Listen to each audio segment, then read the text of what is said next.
Kumusta na yung pagkaramdam mo ngayon?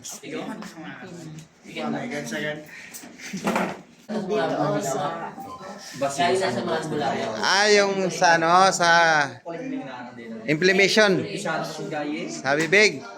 May limit yan ng pagbuka ha. Bali 14 days umpisa ngayon. 2 finger lang. Wala siyang limit sa pagkain.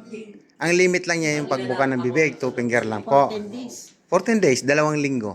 Umpisa ngayon. Bawal muna yung sobrang tigas na pagkain. Pero ano pagkaramdam mo sa ngayon, te? Ayos na.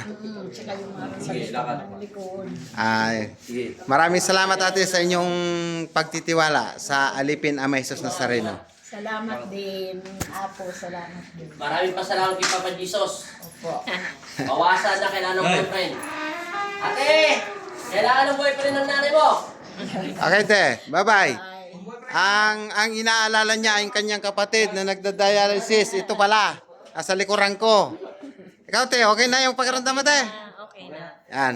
Yung damit mo, ate, ha? Pagdating sa inyo, ha? Bihis ka agad. Lahat ng suot, ibabad sa timba. Natural na tubig lang. Bukas na lang siya labhan.